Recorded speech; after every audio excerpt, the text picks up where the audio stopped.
When you think of the Alien franchise, what comes to mind first?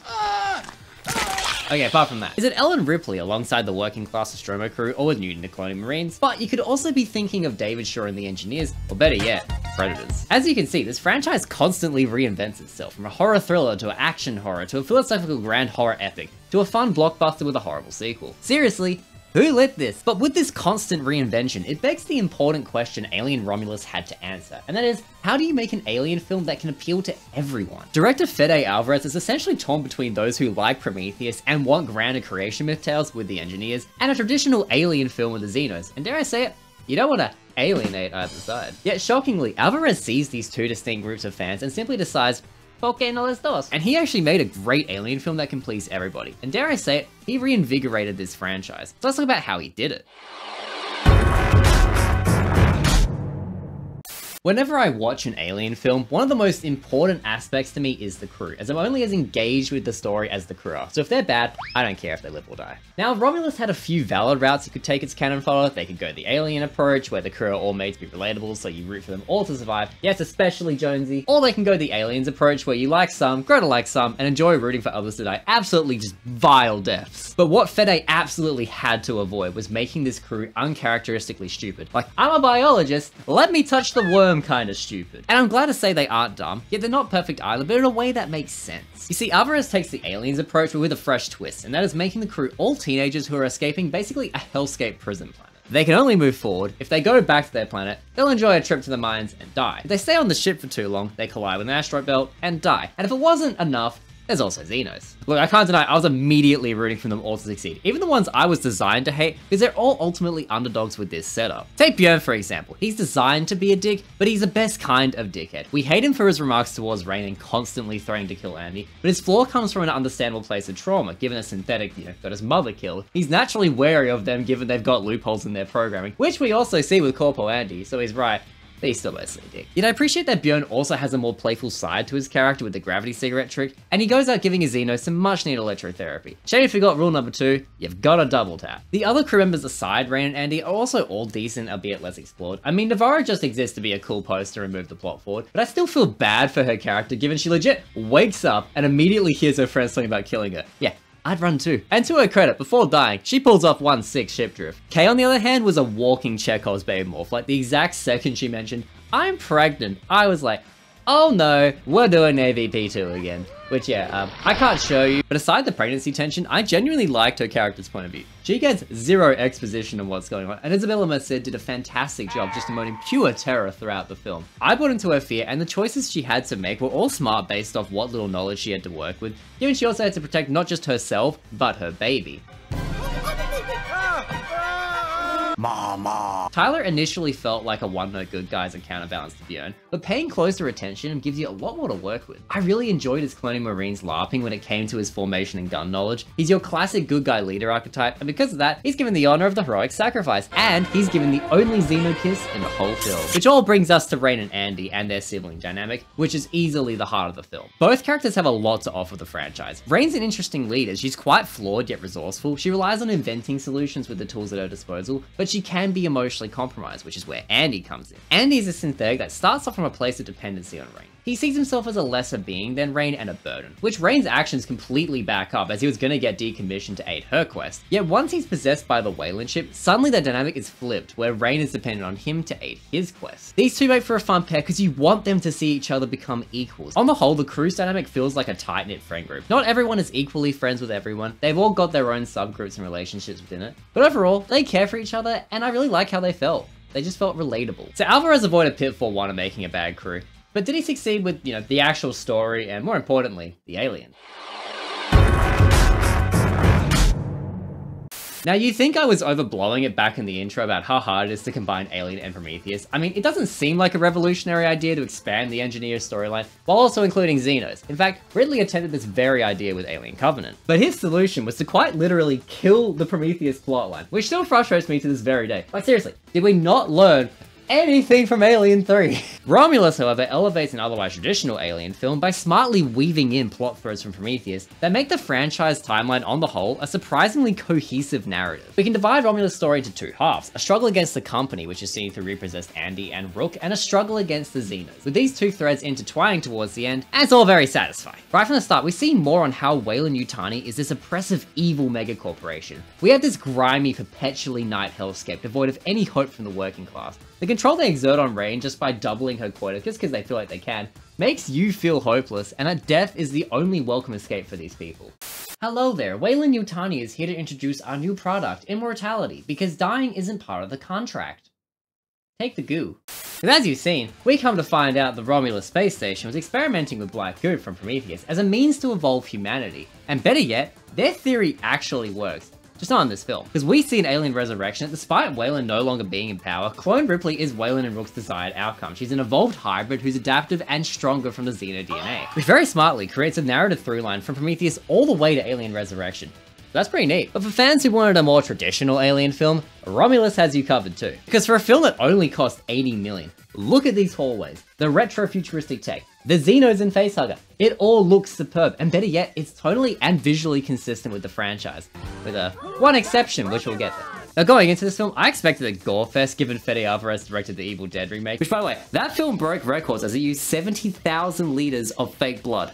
That's insane. Yet the gore in Romulus is surprisingly restrained, which I came to really appreciate. It gave the film a rather grounded tone where it wasn't being a parody of itself. You really feel the impact each kill had on the characters, and it always served to advance the story in a good way. Let's take the chestburster sequence for example. This whole sequence introduces us to our two main threats, the evolved Weyland Andy, and it introduces the Xeno. And it also sets up the main plot of getting to the ship across the station, even if it's a bit far-fetched to unintentionally drift the ship across the station into the hangar perfectly. I was still invested because of Weyland Andy trying to stop this force of nature from coming into existence, to having the payoff be that chest burst, and just seeing Isabella Merced's K looking at the Xeno right before the impact in the hangar across the station. It's all set the stage up perfectly, and it was so effective. Like, if I was to sum up this film, I'd say it's sincere, inventive, and tense. It knows it's an Alien film, so it has certain benchmarks it has to hit, but the film excels at taking these benchmarks and breathing new life into them. For example, I really enjoyed how much of a larger threat the Facehugger was in this film beyond incubating Navarro. We've seen a bit of that in Aliens, but this really took it to a whole new level. First off, they're truly disgusting in this film. Like, seriously, ugh, stop that. But I really love that whole sequence of Rain, Andy, and Tyler had to navigate through a hallway filled with them while having to remain calm as not to alert them, while also in Tyler's case, having to save his sister's life, who's screaming at him on the other end of the call. It's tense right up until the doorway seals, barely letting Tyler through. Yet, the most inventive set piece has to go to the entirety of the main Zero-G sequence, because, well, it looks cool, and it's also a great solution to the whole, you can't kill a Xeno on a ship, or you'll be outside that ship with them in about a minute. So the Xenos throughout Romulus have this unstoppable natural horror to them, and for most of the film, we get to see them portrayed as intelligent hunting machines, like when they try using K as bait to open the door. But if you disable gravity and have a gun, the odds get evened out in a very cathartic way, because now Rain and Andy have to quickly navigate the acidic mess they created to then barely survive an elevator encounter with the Xenos once gravity gets turned back on. It's a whole roller coaster of emotions that is so well executed, and it's a great full circle moment for both Rain and Andy. Rain sees Andy like a real brother by risking her life to go back and save him in the first place, when she had an out, and Andy proved to himself and Rain that he's not useless as he saves Rain from the Xenos. It just works. Now, I would have called that the highlight of the film, given it's effectively the emotional climax, but Fede topped that with the ending. Because this hybrid just makes for a fantastic bridge between the threat of the Weyland Corp and the Xenomorphs. Now, if you're a Dead Space fan, you might have realized at this point that, wait a minute.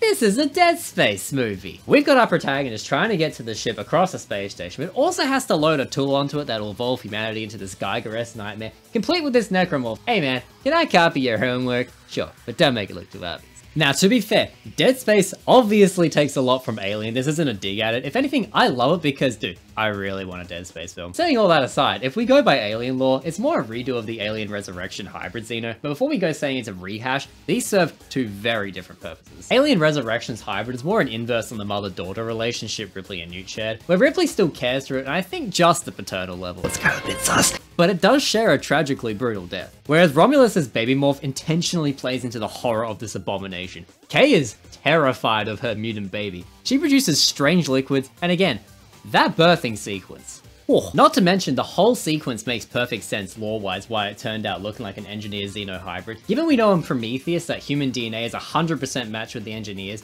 and we know Xenos are a perfect species that adapt the best traits of their host, the black goo would naturally keep the fetus's Engineer base code DNA, fighting in the Xeno's DNA, creating this beautiful specimen. It's just smart attention to detail worldbuilding that I really appreciate, and again, connects the prequels to Alien in an organic fashion, which we know Fede plans to continue exploring in sequels, as he wants the crew who now have those black goo vials to meet up with David, who go find the end of Covenant, would have great use for them. On the whole, I'm very excited to see where this story goes, and judging by its over $350 million box office haul, the general public looks to also be satisfied and keen for more. But this film does raise some larger questions I have for... Nostalgia and callbacks seem to be the biggest criticism I've seen for Romulus, and that it's ultimately a derivative story and that it doesn't offer anything new to the franchise. See section 2 to why I disagree about that second part. But I do think that there's an interesting conversation we can have here with nostalgia and callbacks, and that is, how much is too much? My stance is that it's contextual on if the callbacks and nostalgic element make sense in the moment, or if it's been shoehorned in a way that takes away from the overall story, which I acknowledge in itself is a bit of a grey area, so I'll give an example. We got our boy Andy, and he's got two major callback lines that I noticed. First one is, I prefer the term artificial person myself, with the second being, get away from her, you bitch. Now I really like the artificial person callback, because it's subtle and gives insight into Andy on how he views himself in response to Tyler dehumanizing him for being a synth. Which, I mean, he's not wrong, he's not actually a human, but that train of thought doesn't sound right, so we'll just skip on. Let's just skip that. But a main part of Romulus is how it actively explores the relationship a synth can have with a human. It's the emotional core of the film, and this line fits right into that theme. Or at least a lot better than get away. Wait, stop it, I can't afford more swears. Okay, but for real, I don't like how on the nose that line was. It gave me big, we want our own Alien equivalent callback to, I have a bad feeling about it. Now I could argue it works as a good parallel to Ripley, as Andy saves Rain while saying the line, and Ripley says the line while saving you. But yeah, it just feels unnecessary to me, and I don't really need or want it. But it could always be worse, because the same can't be said for Rook, who has now forced me to introduce a brand new segment. Maybe let's not perform digital necromancy? Yeah! Wait, not gonna lie, whenever I see deepfakes, I can't help but feel like Bilbo. After all, why shouldn't I enjoy it? Tarkin, Leia, Luke, Rachel, Egon, the list goes on. Your favorite characters don't have to die anymore, and they can always look the same. And, ironically enough, we've now added Ian Holm to this list, who also plays Bilbo, which obviously gives me a lot of complex feelings. Now my list then had a mix of actors both alive and dead, and to me that's probably where I end up drawing the ethical line in the sand. Because Mark Hamill and Sean Young knew they signed away their likeness, were directly involved with the process, and they got paid directly. However, the same can't be said for the dead. Now we know director Fede Alvarez had the best intention of doing everything as ethically correct as you could given Ian is dead. Fede got approval from the whole estate before even writing Ian into the film. In fact, his wife was quoted as saying he would have loved it as he felt ignored by Hollywood in the last decade of his life. And resurrecting Ian's likeness wasn't exactly cheap either. It took about 45 people. So it's not like it's taking jobs away from the industry yet. My stance is ultimately just because your family's okay with your likeness being used in perpetuity doesn't mean that you would be, but if the actor's alive and they sign away their likeness under terms they approve of, I'm completely fine with it. Yeah, because Ian didn't really get that chance, it's still an iffy situation that I'd lean against doing. But if I had to justify Ian's usage in this film, I easily can. In fact, there's actually a great story precedent for it. We know Bishop says in Aliens that they only had a few of those models and they were problematic, which we see here. And Rook is a great omen for what Andy could become if he remains a great asset for the company. I also enjoyed his sinister presence once he was monitor bound, as I wasn't distracted by how uncanny it looked. And his death sequence from a story point of view is really satisfying, seeing the embodiment of the company lose. Fede and Ridley ultimately wanted to give Ian another opportunity, and although he doesn't feel shoehorned in for the member berries, I just can't get past the design and the ethics behind it, even though they had the best intentions. And plus he could have just used Michael Fassbender or Lance Hendrick. They're still alive, like, they're available. Pay them. But that's not the only likeness they brought back from Alien, because somehow Big Chap returned. Real quick, Big Chap is what they called the Xeno on the set of Aliens. That's why I refer to the Xeno as such. Anyway, carry on, we're almost done. Silly me, just forgot. Sorry. It's a good meme. I watched Alien and Aliens with my friends a week before seeing Romulus, and as a joke, I said it'd be so funny if a sequel brought Big Chap back, given how improbable it is to find anything in space. So, you too can be a Hollywood screenwriter. And for what it's worth, with absolutely zero bias on my end, This goes in the category of good nostalgic callback, because while it enables the Romulus station to have logical access to Facehugger and other Xenodes within the time frame, and Big Chap also sets the stage for the story without being the final boss for a second time, so it's ultimately a good usage of his character. Really what it comes down to is I just find it interesting that nostalgia exists as a way to please fans, yet it's often the biggest fan complaint of these films, but as long as your story first, I don't really mind. Fede Alvarez had a clear, concise vision of what an Alien film can be, that it doesn't have to alienate a portion of the fanbase to be an enjoyable experience. In fact, it's back to basics, it also moves the story and lore forward while bringing a cohesive narrative to the franchise. It does it all. It's the Alien film I both wanted and what this franchise desperately needed if it was to stay relevant. So I'm gonna rate this a 9 out of 10. It made both the Alien and Prometheus fan of me happy, and I'm down for whatever comes next. Just seriously, I beg of you, do not pull a Hicks Newton Shaw Ran Eddie. Like seriously, don't.